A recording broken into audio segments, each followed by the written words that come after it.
She's an American board-certified OBGYN. She's the CEO of Jobs.mom. We're women. We're moms. We're Muslims. And we're talking about sex. This is the Muslim Sex Podcast. Welcome back to the Muslim Sex Podcast. I'm Zabeen Mirza here with Dr. Sadaf Lodhi. Sadaf, how are you doing today? I'm doing great. Zabeen, how are you? I'm great, and I'm really excited to talk about today's topic, which is STDs, also short for sexually transmitted diseases. And before we got started, I did want to make a small comment here. You know, it came to my realization when you and I were talking ahead of the show, Sadaf, that what we're doing is really outside the boundaries of comfort for a lot of women, Muslim or non-Muslim, right? And there is, and I want to reiterate to everyone listening, there is no shame, there is no judgment, there is nothing to be embarrassed about, and there is absolutely no stigma around speaking about sex and sexual health and sexual needs. And of course, you know, that's very easy for me to say because I can and do speak freely, and so you do as well. But we recognize that that's not always the case. But there is nothing wrong with talking about sex, with wanting to learn about sex, with wanting to enjoy sex. But we recognize that sometimes, you know, that's not always within people's comfort levels. And we're really here today and every day that we're doing this show to talk about the things that maybe you were too embarrassed to ask, you were too nervous to ask. And so if I know as an OBGYN, even your patients are nervous to speak to you about it. Yeah, absolutely. I mean, most patients won't even bring up the subject unless, you know, we as providers prompt them about it and ask them specifically about their sexual history and, you know, how things are. And there's definitely a lot of discomfort, a lot of taboo around this subject. So I think it's very important to, you know, just be open with your provider when you speak to them and let them know if you're having any difficulty or any problems in your sexual life. 100%. And again, you know, we understand that it's not within the comfort level. And, you know, we grew up in a culture and in a society that, especially as Muslim women, that, you know, talking about sex was completely taboo, right? You didn't talk about sex. You didn't talk about sexual health. I mean, I could tell you horror stories that are hilarious right now, but maybe weren't at the time of my first visit with my mom to a gynecologist who was not even allowed to touch me or examine me. So I'm not even sure why I went there. But these are things that we are kind of indoctrinated with from a very early age that hopefully through our discussion, Sadaf, we're kind of breaking down some of those barriers. Absolutely. Yes. No, we're just trying to open up that discussion and even just in our little part of the world, make it a little bit easier for people to talk about sex and to talk to their providers about sex, right? That's the most important thing. And talk to your partners about sex too, Yeah. right? So before we get started on this really important topic, do you want to hit everyone with our disclaimer just in case anyone forgets what we're doing? Yes, of course. So before we get into it, the first thing we want to make very clear is that we're not giving any kind of religious or medical advice. So if you have any concerns at all about your health, please speak with your medical provider. 100%. So today we're talking about sexually transmitted diseases, STDs, 100% something that if you think you have, suspect you have, worry you might have, you must speak to your doctor about. But luckily we have a doctor on that's going to take us through some of the most commonly diagnosed STDs, the ones that come up in an STD panel. Can you talk a little bit about what an STD panel is and what kind of diagnoses can come up from it? Yep. So Zabeen, typically when patients come to us and they want to be tested for STDs, you know, the typical ones that we test for on a blood test would be HIV, syphilis, hepatitis. And those are usually the big ones.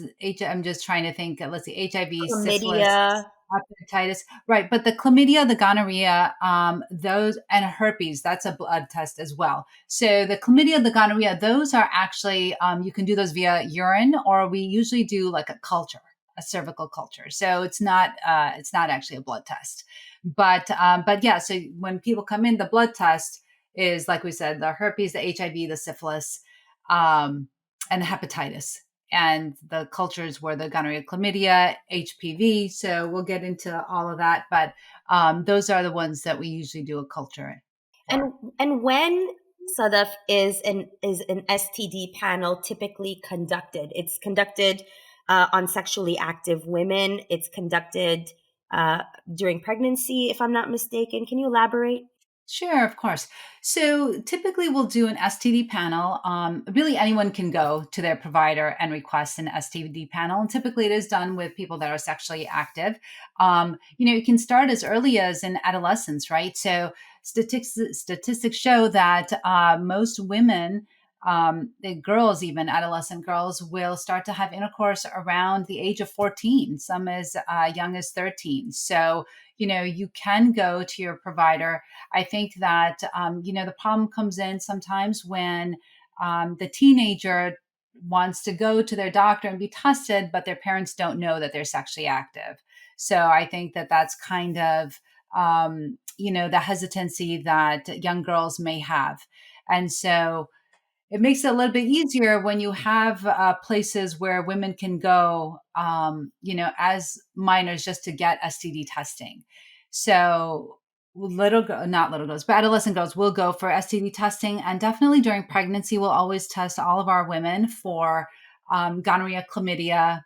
We don't typically test for herpes in pregnancy unless the patient says that they want to be tested. We'll test for Trichomonas, will test for BV in pregnancy. So that's usually when we test. And what is your recommendation for people in monogamous relationships in regards to STD testing? Is it something that they should still do? Yeah, I mean, I think it's, if you want to do it, then go ahead and do it. I don't think that there is really a reason to do it unless you suspect that your partner is having like an extramarital affair, or, that's usually when people end up getting tested, or if they themselves are having an affair, right? So they may get tested. However, if you're in a monogamous relationship, it should be pretty safe to assume that you don't need to be tested for gonorrhea, chlamydia yearly. In adolescents or people that have multiple sexual partners, we will recommend that you get tested yearly for gonorrhea and chlamydia specifically, because if those infections are left untreated, they can lead to infertility later on in life and can affect the tubes. And so that's why it's so important to be treated, and because you can pass it on to your partner. I love that. And I think that's so important. Aside from monogamous, polygamous, who's cheating, who's not cheating, at the end of the day, this is about your health and the health of the people you are involved in. So Right. if you suspect anything, right, please get yourself tested, because, and I know Sadaf is going to take us through it shortly, a lot of these STDs can escalate and become larger, more serious issues with lifelong repercussions, and sometimes even the worst case scenario. And before we get into the each individual STD, I do want to make a small note. We talk a lot about consent, right? When we talk about sex, we also need to normalize, if you have multiple sexual partners, to talk and ask flat out, have you been tested?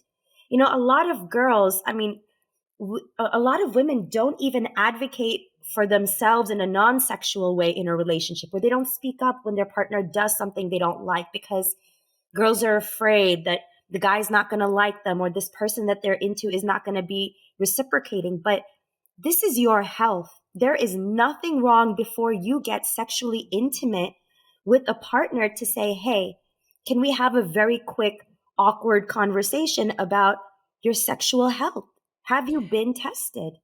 Absolutely, Zabeen. And I actually tell women all the time that come to see me say that, they're getting married and they want to be tested. But I agree with you 100% that anytime you're going to be in a relationship where, you will be sexually active, that it's so important to, you yourself get tested, but to have your partner be tested. That way, you know what you're going into, right? And also, figuratively and, you know, but I think it's so important to know a person's sexual history. In fact, tell this to my patients is that when you are sleeping with a person, right, when you are intimate with that person, you are technically, hypothetically, even sleeping with everyone that they've slept with, right? Because whatever diseases they bring with them is now being transferred to you, if they have not been treated or if they carry,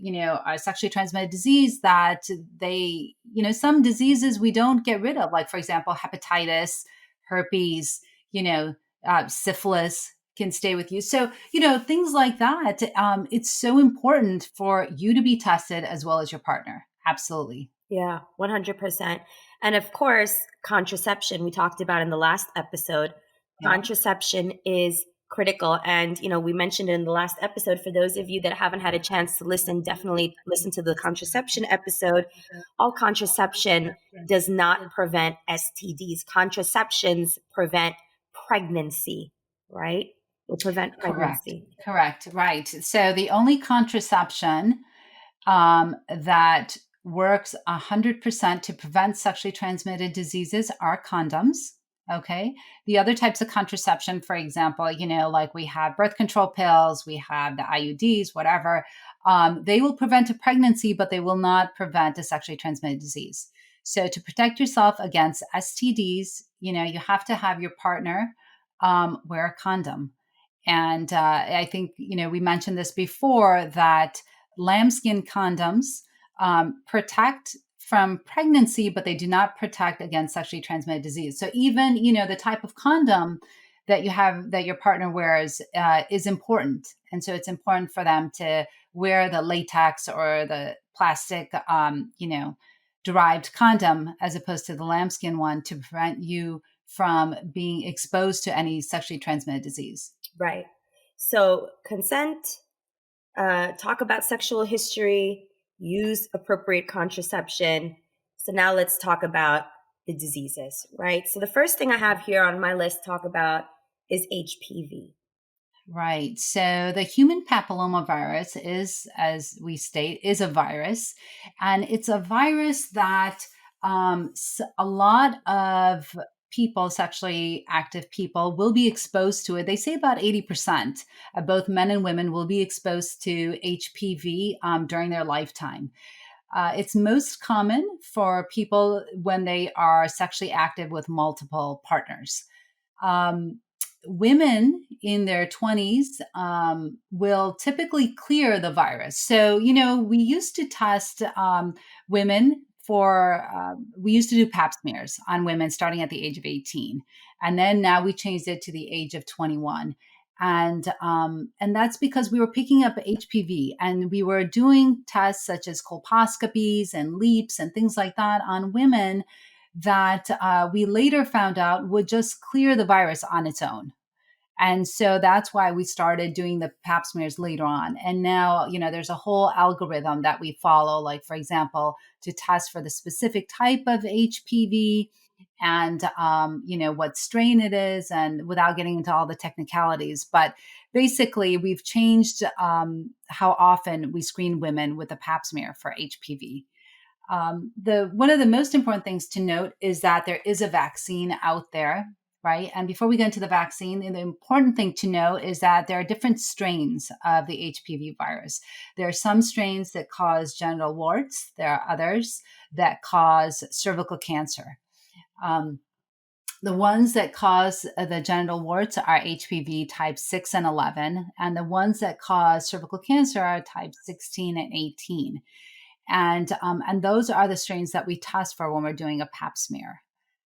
Men will typically exhibit, if they get HPV, can get genital warts, as can women. So, it's important. And that's why condoms are so important for protection against these type of genital warts.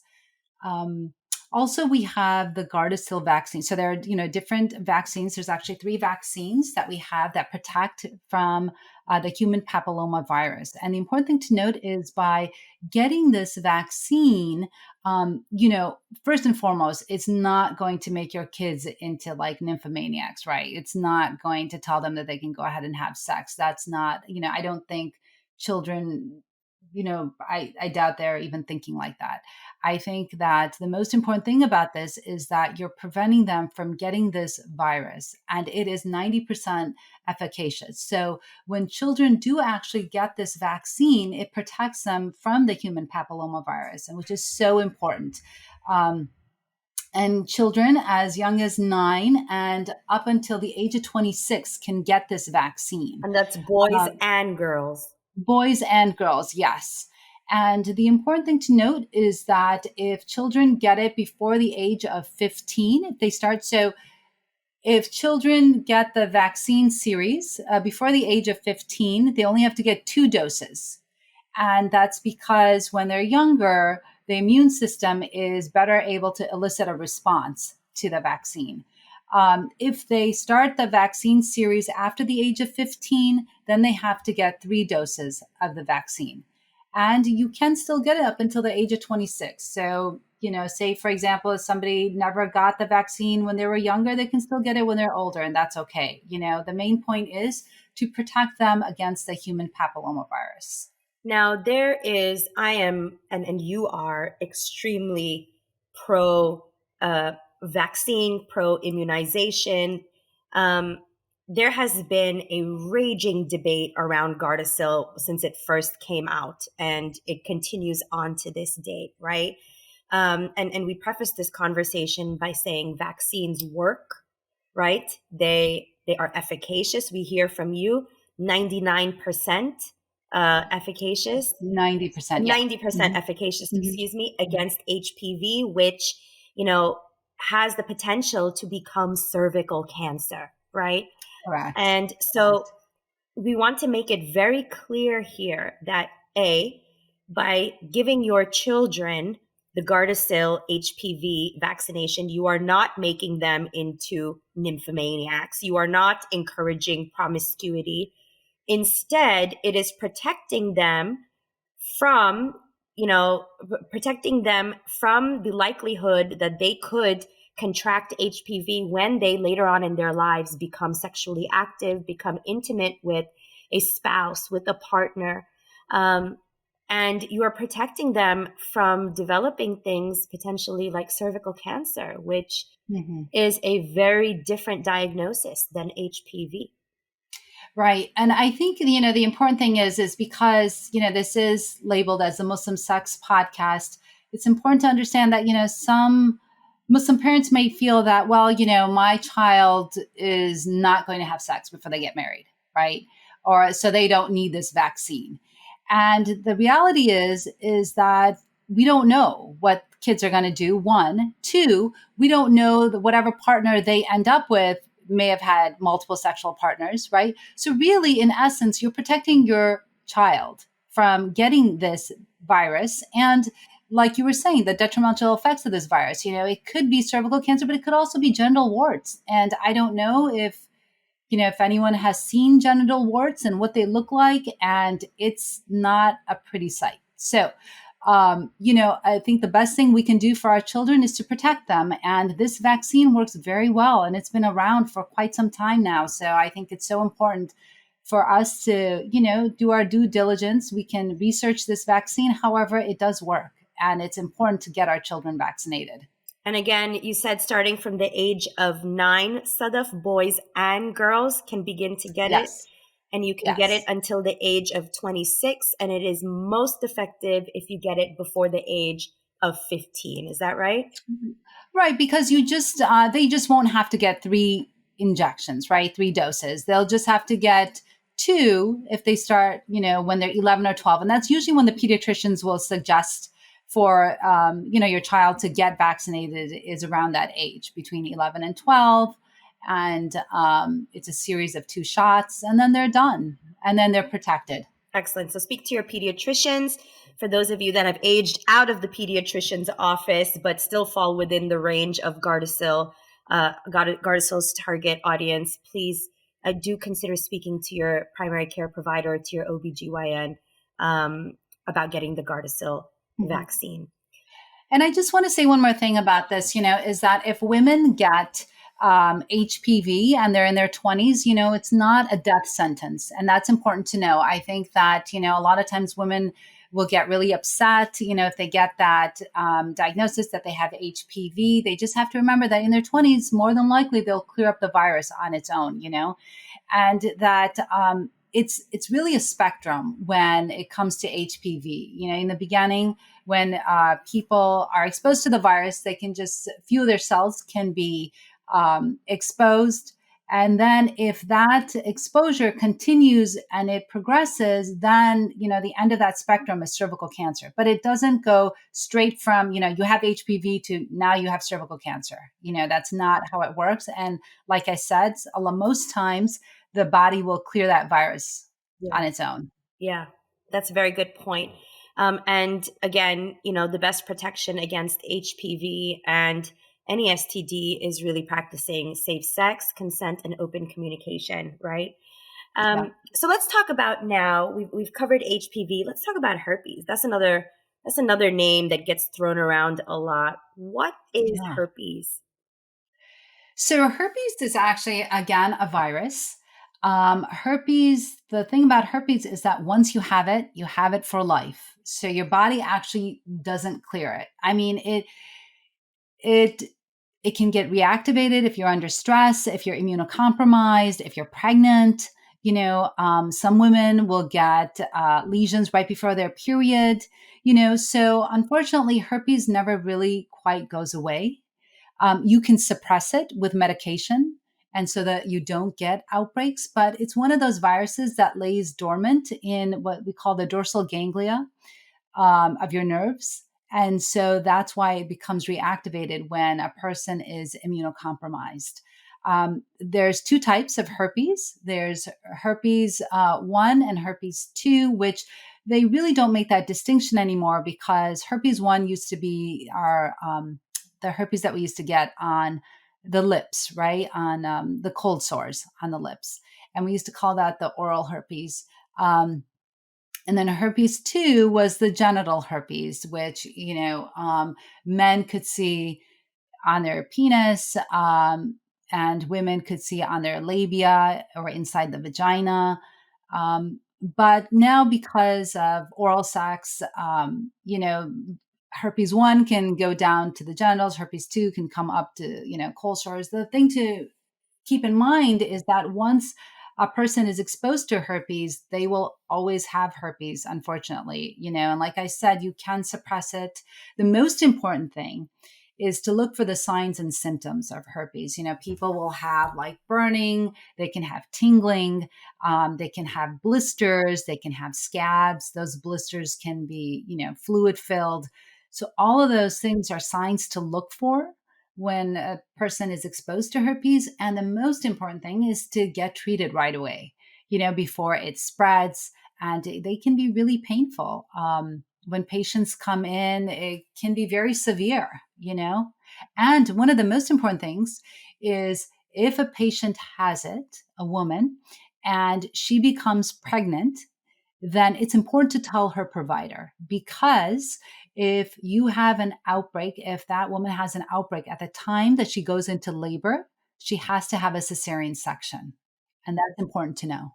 So, very, very important to have that open communication with your obstetrician to let them know about your past medical history. Because I've had patients in the past where it's on their medical record, but when you ask them, they'll deny it, but that can be detrimental to the fetus if it's delivered vaginally and they have an outbreak. What could happen to the fetus, Sadaf?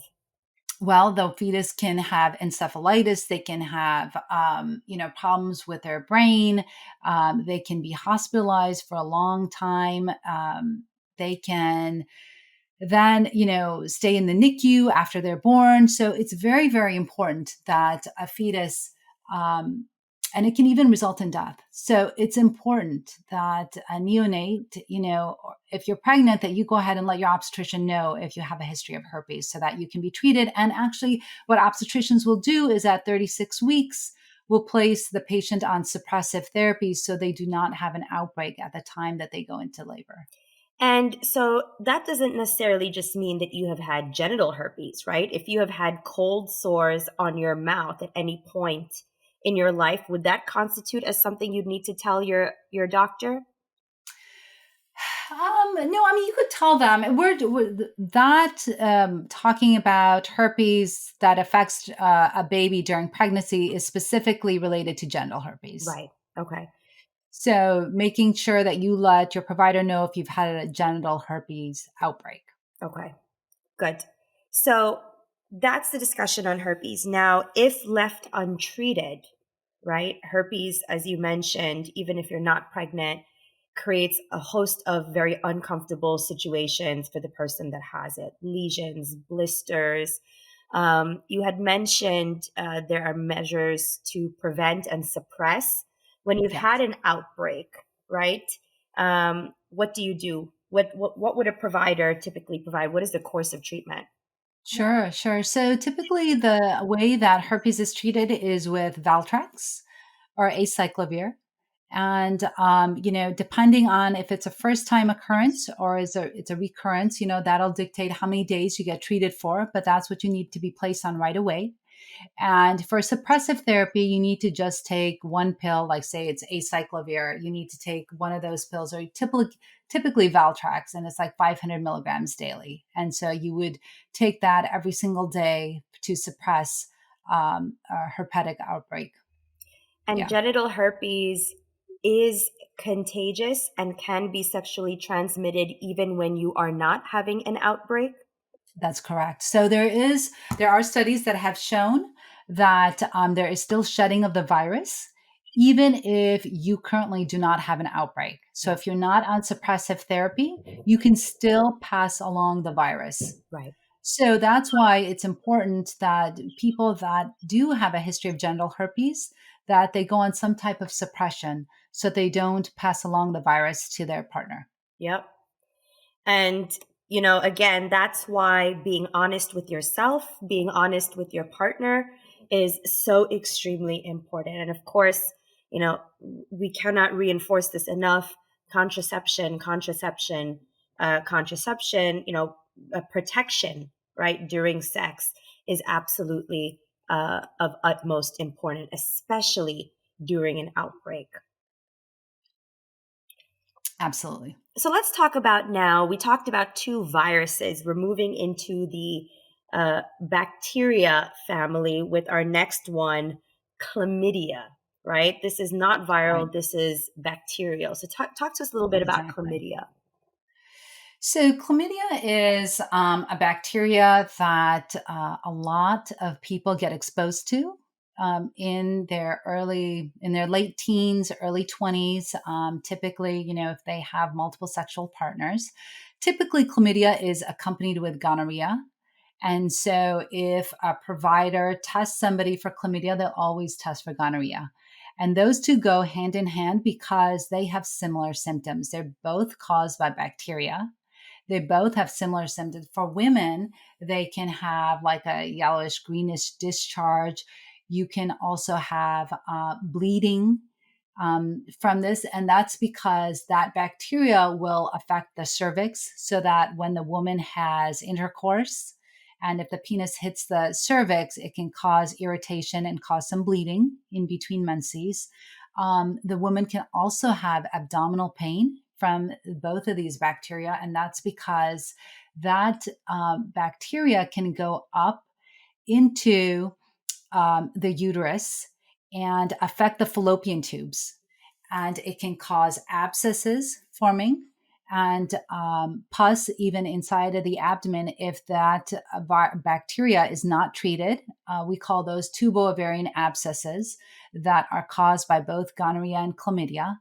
And if not treated, they can go on to affect the fallopian tubes and then lead to infertility in the woman.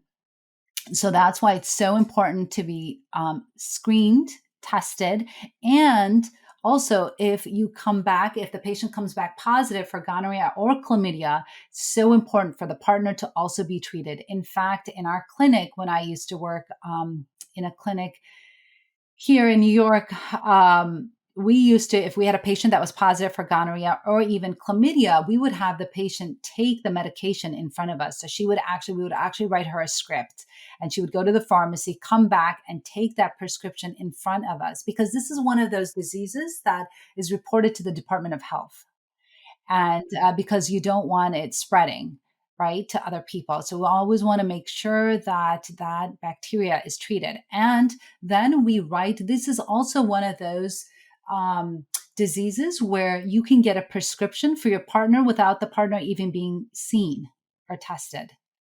And that's how important this is, because it does cause a sequelae later on in life. And that's why it's important to be screened and treated if a patient has this.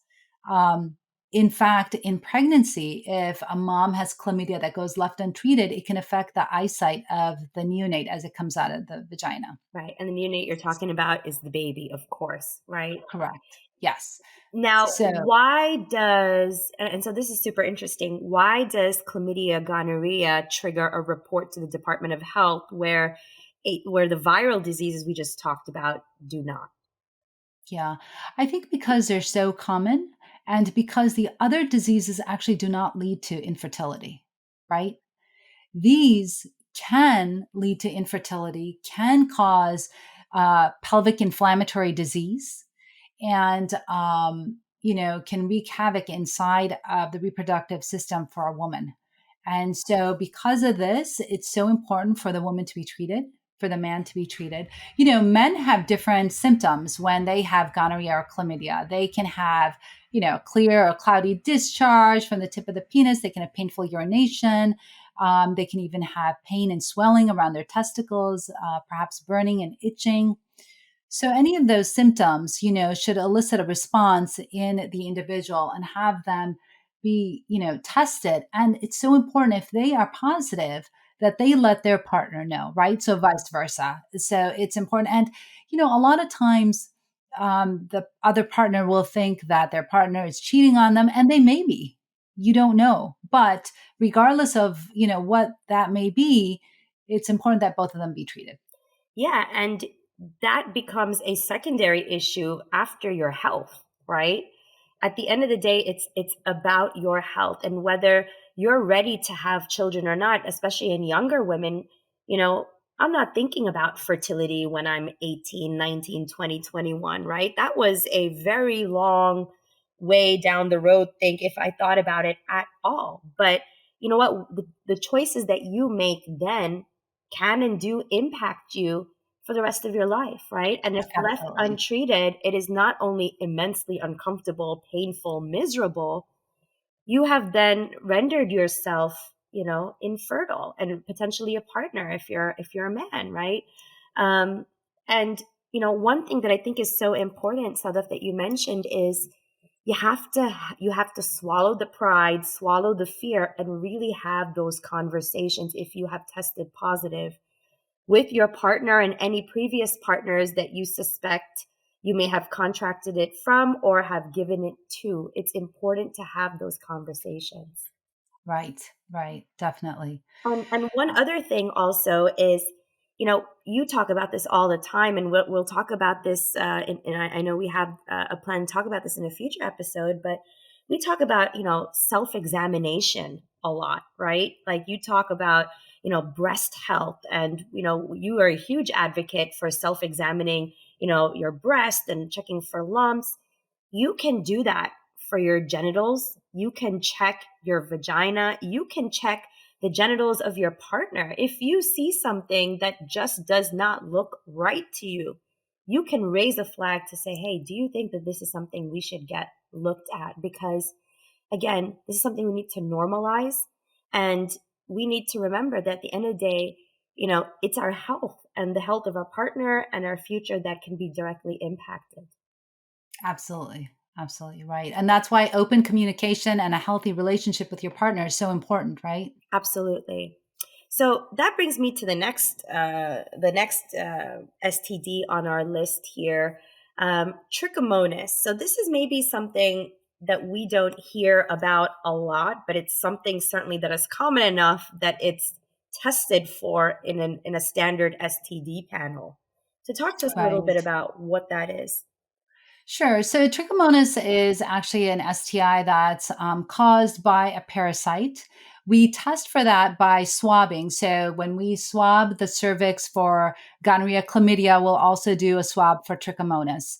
Typically, patients don't always come in and ask for trichomonas, but we'll do it because it'll come in that testing panel, and you'll be surprised. Patients will be surprised when they come up positive for trichomonas. And actually, it's kind of well, it's interesting for us as providers, but not always for the patients, when you can actually see the parasite swimming under a microscope. It's kind of gross, but Right. you can see it. If you get a little bit of that vaginal discharge, you can actually see those. And what are the symptoms of Trichomoniasis. trichomonas? Same thing. So it's vaginal discharge. It's usually like a green, frothy vaginal discharge. Some patients can have some itching, some painful urination. Men may not have any symptoms at all, but women will come out positive. And if they're positive, then they take what's called metronidazole or flagyl. Antibiotic for that. And same thing, they need to treat their partner. Otherwise, you'll just be giving it back and forth to each other.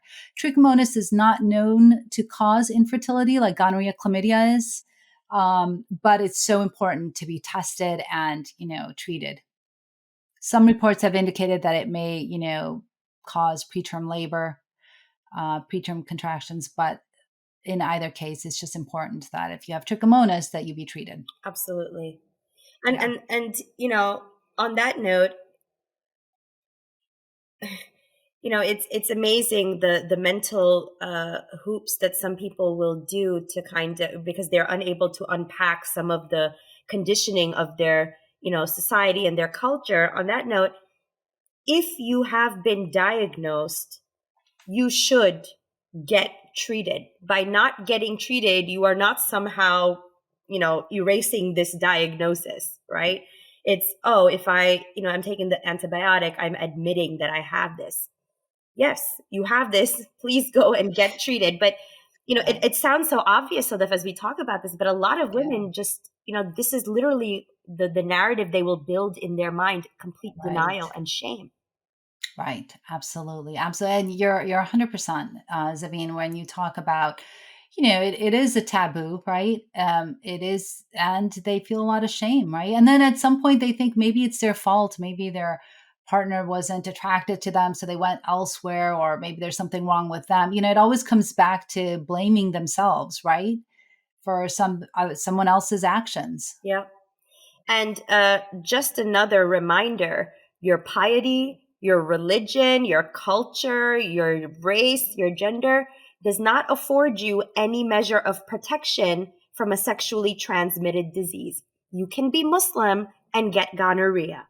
You could be an atheist and get chlamydia. So the level of your religious devotion bears no relationship to your propensity for getting a sexually transmitted disease. Because, again, there's a lot of societal and cultural and religious things that are planted and ingrained into us, Right. that we say, oh, I'm a good Muslim, I'm a good Christian, I'm a good person. This is not something that's going to happen to me. Newsflash: it can, it does, and it will, unless you are careful, open, honest, and make good choices when it comes to sexual intercourse. Absolutely. So the last Absolutely. thing we have on our list, Sadaf, is syphilis, and I always feel like a chill like down my body when I say this word. I don't know why. It's been, there's been books and movies and TV shows with patients with syphilis, and the nose falls off. I don't know how real that is, but you know, what is syphilis? Because this is the creepiest one. Yeah, I don't know about the nose falling off, but so it is a bacterial infection. It's spread definitely by sexual contact. The first thing a patient may notice is like a painful sore, and syphilis actually has multiple stages. The first stage is the painful sore, and then those sores can resolve, but they're usually on the genitals or the rectum or even the mouth. And after that sore heals, the second stage is characterized by a rash. And then the third stage, is when it goes and affects the neural system, like the brain, the damage to the brain, the nerves, the eyes, or the heart. The important thing to remember, though, about syphilis is that these stages happen only if, syphilis is not treated. And so, if it's not treated, it means that it was probably never thought of and it was never tested for or screened for or detected. The good thing is we test all pregnant women for syphilis during their pregnancy. We actually test them. Did I say treat them? I'm sorry. I meant we test them in the first trimester, and we'll test them again in the third trimester. So we test all pregnant women. I think also, so the treatment for syphilis is actually penicillin, and there's no other treatment. So if somebody is allergic to penicillin, we actually will desensitize them. And even in pregnancy, we'll desensitize them, Wow. meaning that we'll give them penicillin in the hospital. So in case they have an allergic reaction, we treat the allergic reaction, but we keep that penicillin going because that's the only treatment for syphilis. If you remember, the way that we know about syphilis and the different stages of it was because of the Tuskegee Yeah. experiment, Yeah. right? So it was, and it's an awful, awful stain um, American on history. medicine, Yeah. right? For denying African American, for first inoculating them with syphilis to see the different stages, and then telling them that they were being treated and they were not being treated. So that is definitely a black stain on the history of medicine here in the United States. But that's why we know about the different stages of syphilis. Yes. And we recognize and we respect and we honor those victims of these cruel experiments. And we have to acknowledge that non-consensual sacrifice that was made so that we could understand this disease. Um, and it's really their blood, literally their blood, their tears, their bodies that have yielded our modern knowledge and treatment uh, of syphilis. Yes, yes, absolutely. We owe a tremendous debt to those African Americans that were used as experiments, right? Yeah, And we can go on about that, but definitely. So I just thought it was important to mention how we even know about the treatment and the stages of syphilis. absolutely, absolutely, and thank you for bringing that up because I think it's important that we also recognize how and at what cost these advancements in medicine and especially in reproductive health have come about. They've come about as a result of cruel experimentation on marginalized communities, African Americans, indigenous people, homosexuals, women, right? Um, and so we acknowledge that, and we can even, perhaps respect that sacrifice by really accepting modern medicine in terms of vaccines and inoculations, um, and recognize those roots. So thank you for bringing that up. Now, as we wrap up, Sadaf, one of the things that I want to remind everyone is that if anything that we discussed here today sounds even remotely unpleasant, right?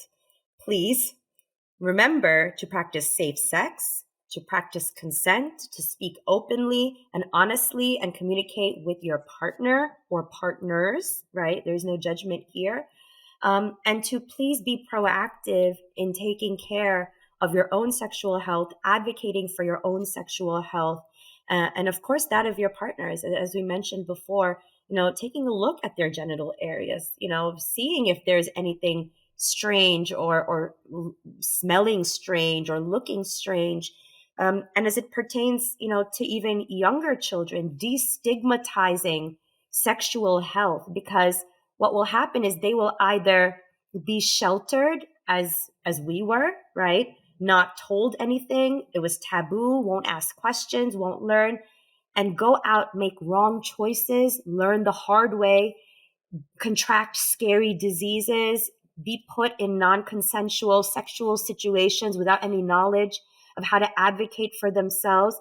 And again, your piety, your religion, your culture, your shield, your upbringing is not a shield against that. You can, wear a hijab and pray 5 times a day and still have chlamydia, still contract gonorrhea, still get HPV.